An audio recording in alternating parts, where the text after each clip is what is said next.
नमो अरहन्ताणं नमो सिद्धाणं नमो आयर्याणं नमो वज्झायाणं नमो लोय सवसां।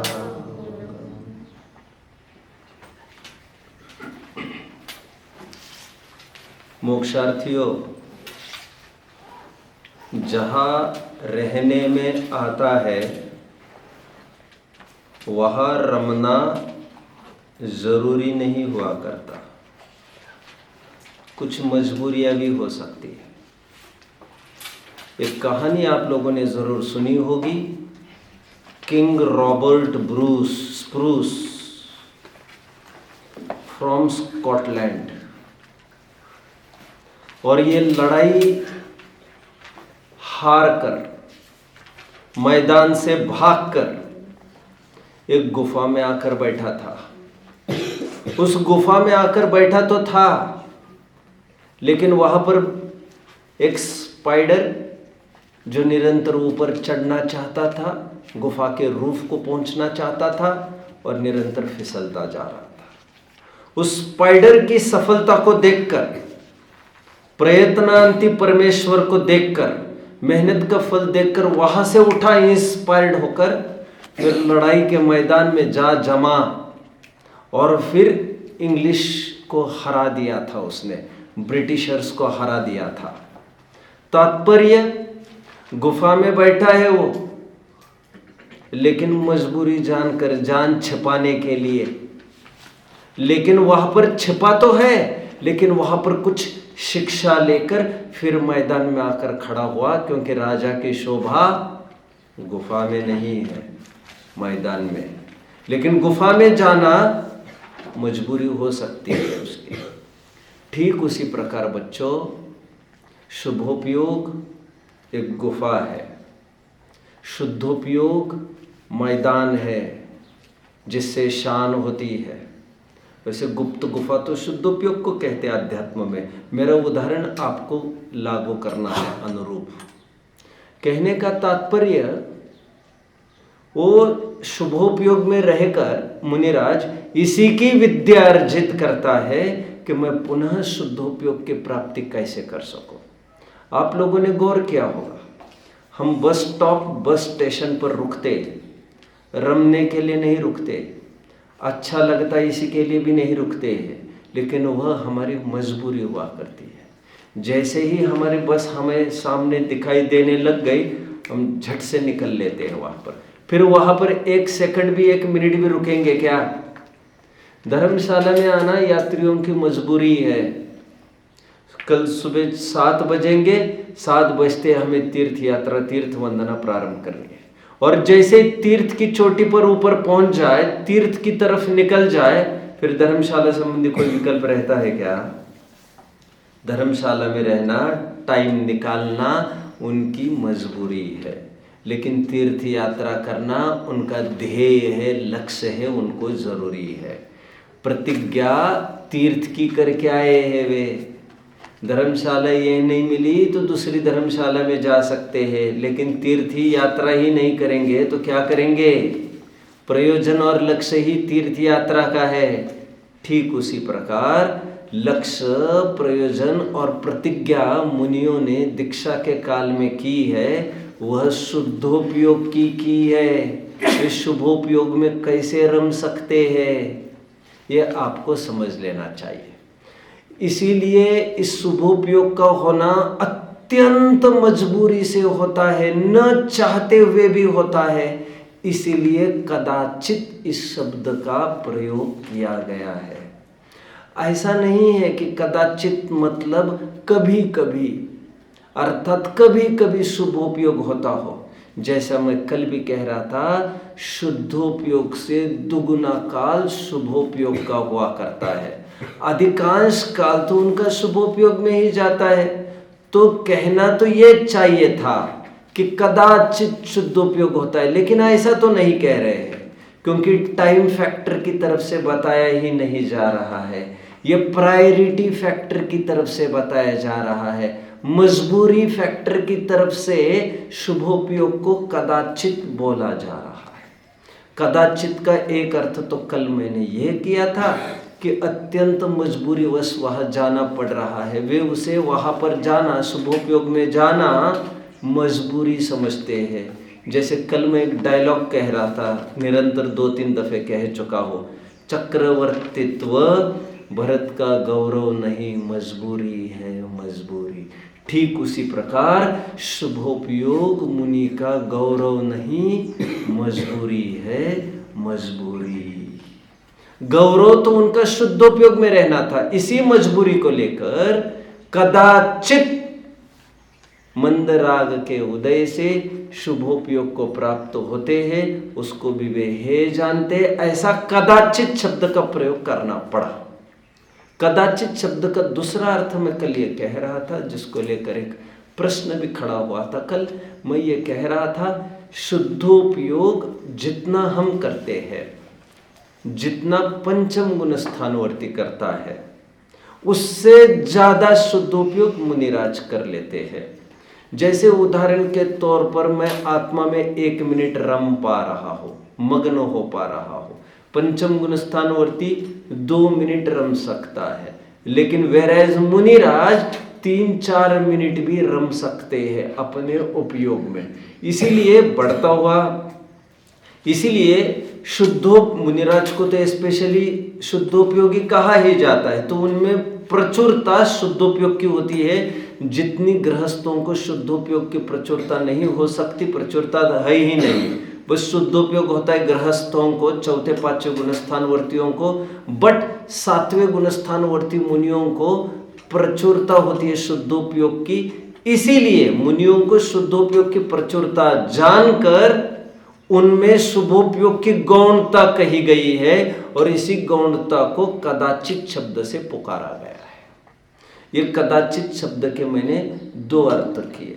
दूसरा अर्थ बहुत नहीं समझ में आ रहा हो तो दूसरा अर्थ पहले में गर्भित कर सकते हैं, और कदाचित का अर्थ मजबूरी, उसे हे जानना उसी में समाहित हो गया, ये आप लगा सकते हैं। इस प्रकार आचार्य उपाध्याय साधु का सामान्य स्वरूप हमने देखा। यश खड़े रहो। यहाँ तक किसी को कोई डाउट होगा तो पूछ सकते हैं। किसी को कोई डाउट हो अभी तक के चले विषय में? बोलो आनंद। प्रचुरता, प्रचुरता मतलब प्रगाढ़ता, इंटेंसिटी, इंटेंसिवनेस, उसकी प्रगाढ़ता मतलब उसका फोर्स। मतलब 4-5 गुणस्थान में शुद्धोपयोग तो होता है, जैसे मैंने पूर्व कक्षाओं में भी बताया है। जैसे जो गृहस्थपना त्याग कर शुद्धोपयोग रूप मुनि धर्म अंगीकार करके, तो जब शुद्धोपयोग रूप मुनि धर्म अंगीकार करके ये मैं पद समझा रहा था, तब मैं एक बात कह रहा था, आपको याद आ रहा होगा कि ऐसा नहीं है कि शुद्धोपयोग मुनियों को ही होता है, हम तुमको भी शुद्धोपयोग होता है, मैं ये कह रहा था। लेकिन यहाँ पर विशिष्ट मात्रा के शुद्धोपयोग की बात है। याद आ रहा है आपको? वर्कशॉप के पहली रात में मैं इसलिए तो पूछ रहा था, निर्धन किसे कहते हैं? तो मैं ये कह रहा था, निर्धन उसे नहीं कहते जिसके पास धन नहीं हो, जिसके पास अल्प धन हो उसे भी निर्धन कहते हैं। इस शुद्धोपयोग के अल्पता जानकर गृहस्थों में शुद्धोपयोगी विशेषण न जोड़कर मुनियों को ही ये विशेषण जोड़ा जाता है, परंतु कोई ऐसा अर्थ नहीं समझे कि गृहस्थों के शुद्धोपयोग होता ही नहीं। कितने जन फॉलो कर रहे हैं मेरी बात को? और एक उदाहरण देता हूँ, जो 248 गाथा की टीका, प्रवचन सार की टीका, उसमें बहुत सुंदर उदाहरण देते आचार्य देव। वे एक उदाहरण के लिए वे कहते हैं, आम्रवन नीम वन वथ। मतलब क्या? मतलब मान के चलिए कोई बागवान, कोई जागीरदार अपने खेत में लेके गया और वो ये कह रहा है ये पूरा आम्रवन है मेरा, तो 10 एकड़ का मेरा आम्रवन है। ऐसा कहते समय आप क्या समझ लिए? आपने ये समझा कि यहाँ पर पूरा आम ही आम है। ये बात खरी है, लेकिन उसके बीच में क्या नकारा जा सकता है? बीच में नीम के भी आपको पौधे मिल सकते हैं कि नहीं? हाँ या ना? कि 200 एकड़ में आम क्या लो, कुछ एक भी पौधा नहीं मिलेगा, ऐसा है क्या? ऐसा नहीं। लेकिन मुख्यतः बहुलता की तरफ से आरोपण होता है। ठीक उसी प्रकार हमारे जीवन में, गृहस्थों के जीवन में शुद्धोपयोग की प्रचुरता नहीं होती, और वह हमारी अपेक्षा से मुनियों के जीवन में प्रचुरता मतलब प्रगाढ़ता, फोर्स, मात्रा ज़्यादा ऐसी होती है। इसलिए शुद्धोपयोग शब्द का प्रयोग उनमें होता है। आम्रवन कहा तो वहाँ पर नीम भी समझना। भले ही गृहस्थों को शुभोपयोगी कहा जाता है, लेकिन शुद्धोपयोग भी गौण रूप से उनको होता है, समझ लेना चाहिए। मुनियों को भले ही शुद्धोपयोगी कहा जाता है, लेकिन गौण रूप से उनके भी शुभोपयोग होता है, ये समझ लेना चाहिए। क्योंकि मुनिराज कोई निरंतर सात्विक गुण स्थान में ही नहीं बैठते, सात्विक के बाद फिर छठवें में आते हैं, फिर सातवें में जाते हैं। ऐसा दोनों को, गृहस्थों को और मुनियों को दोनों उपयोग होने पर भी मुख्यतः और गौणता की तरफ से विचार किया जाए तो गृहस्थों को शुभोपयोगी कहा जाता है और मुनि को शुद्धोपयोगी कहा जाता है। और कोई प्रश्न हो तो पूछ सकते हैं बच्चों, कुछ भी प्रश्न अभी तक के विषय में है कोई प्रश्न? तो फिर मैं आगे बढ़ता हूं। आज आचार्य की परिभाषा की ओर बढ़ लेंगे हम। इसके भी मैं 5 पॉइंट्स बताऊंगा बच्चों। अब ध्यान से गौर से इसके 5 पॉइंट्स बनाना। मैं उंगलियों से दिखाऊंगा, आपका ध्यान नहीं है। यस, बात क्या है? डाइवर्ट होते हो आप। प्राप्त समय का दुरुपयोग ना करो, ऐसा बैठ जाओ। डाइवर्ट होते न दिखे, आप निरंतर डाइवर्ट हो रहे हो।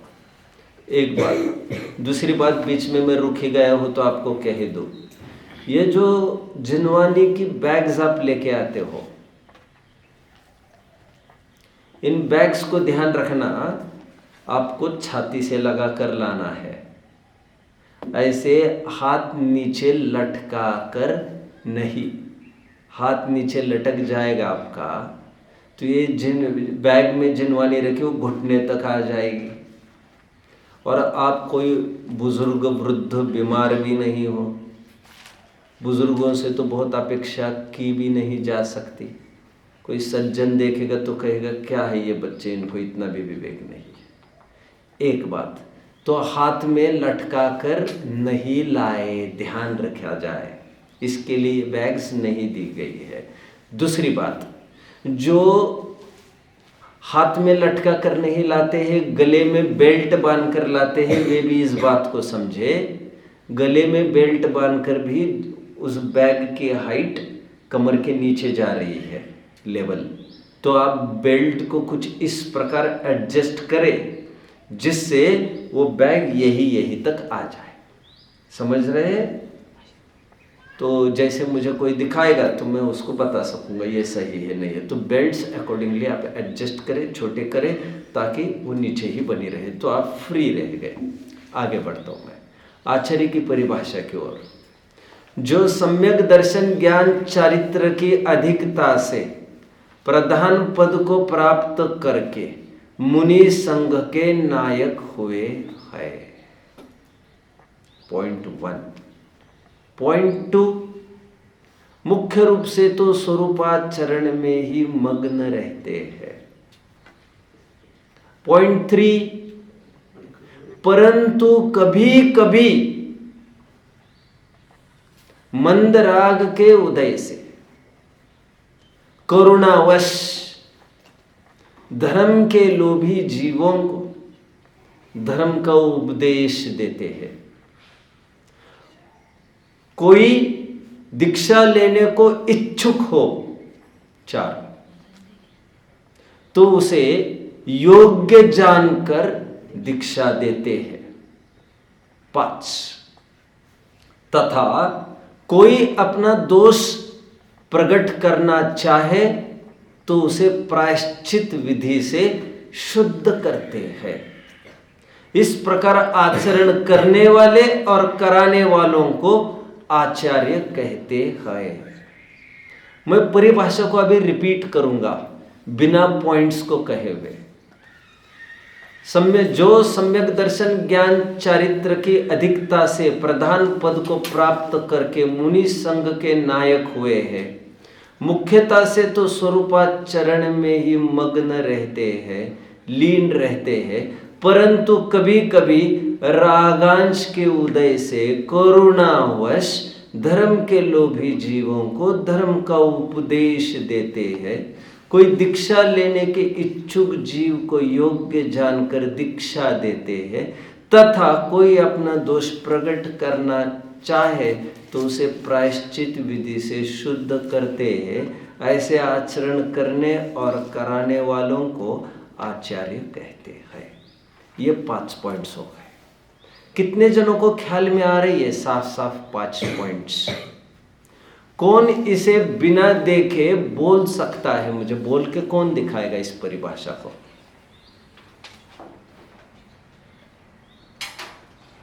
बोलो अरहंत। जो सम्यक दर्शन ज्ञान चारित्र की अधिकता से प्रधान पद प्राप्त करके मुनि संघ के नायक हुए तथा निर्विकल्प स्वरूपाचरण में मग्न रहते हैं, पर कभी कभी रागांश के उदय से करुणा बुद्धि हो तो धर्म के लोभी अन्य जीवों को धर्मोपदेश देते हैं, और किसी को दीक्षा लेनी हो तो योग्य जन उन्हें दीक्षा देते हैं, और किसी को प्रायश्चित करना हो तो योग्य विधि से उन्हें प्रायश्चित देते हैं। वर्डिंग्स थोड़े यहाँ वहाँ है, लेकिन यदि आपको 100% में रेटिंग देना है तो 95% रेटिंग दिया जाएगा। शाबाश, बहुत अच्छी परिभाषा है, इनको 1 पॉइंट दिया जाए। अब मैं ही परिभाषा फिर से दोहराऊंगा और फिर से दोहराकर मैं उसका अर्थ करना चालू करूंगा। जो सम्यक दर्शन ज्ञान चारित्र की अधिकता से प्रधान पद को प्राप्त करके मुनि संघ के नायक हुए हैं, तथा मुख्य रूप से तो वे स्वरूपाचरण में लीन रहते हैं। निर्विकल्प स्वरूप, हाँ मैं निर्विकल्प मिस आउट कर रहा हूँ।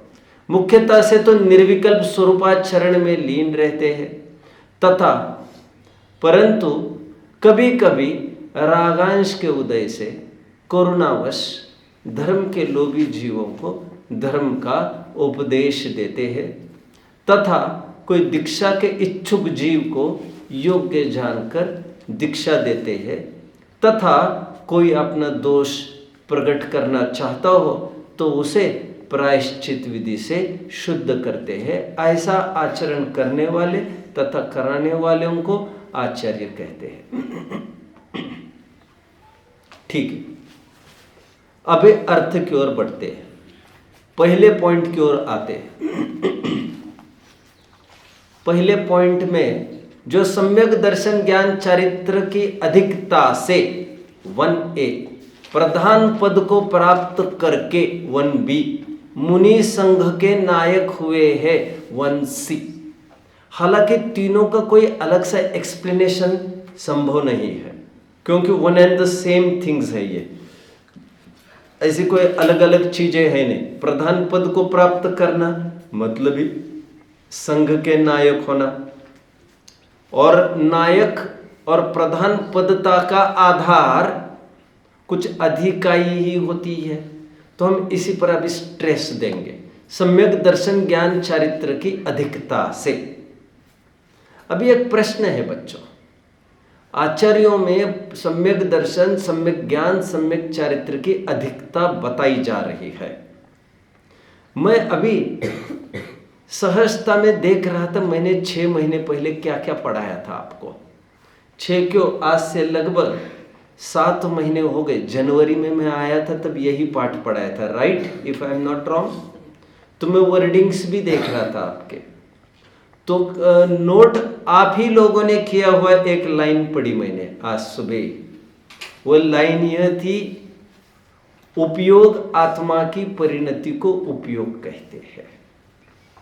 वो शुभोपयोग शुद्धोपयोग के संबंध में मैंने कुछ बताया होगा। एनीवे, मैं अभी फिर से, सम्यक दर्शन ज्ञान चारित्र की अधिकता जिनमें होती है उन्हें आचार्य कहते हैं। अभी एक प्रश्न उपस्थित होना बहुत स्वाभाविक है। वह प्रश्न क्या है बच्चों?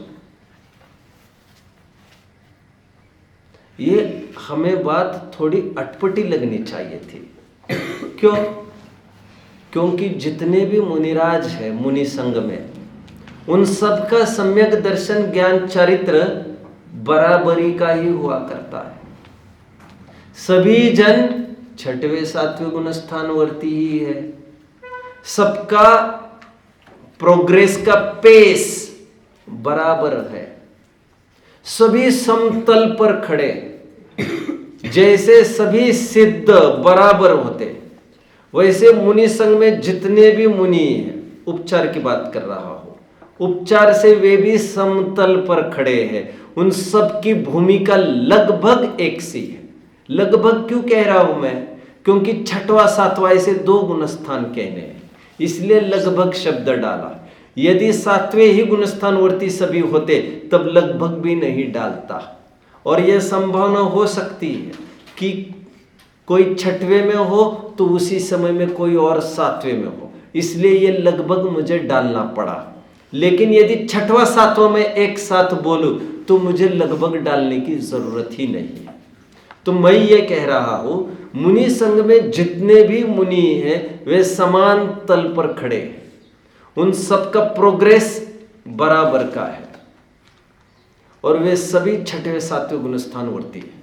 इसका मतलब सभी बराबर के वितरागी, सभी बराबर के सम्यक दृष्टि है, सम्यक ज्ञानी और सम्यक चारित्र भी सबका बराबर है। सभी सकल संयमी कहलाते हैं, सभी महाव्रती कहलाते हैं, कोई भी 19 नहीं है उनमें। ऐसी स्थिति में जब सबका सम्यक दर्शन समान है, हो सकता है सबका सम्यक दर्शन सभी क्षाविषमिक सम्यक्ति हो, यह हो सकता है, हाँ हो सकता है। पंचम काल में तो प्रायः क्षाविषमिक सम्यक्ति ही पाए जाएंगे।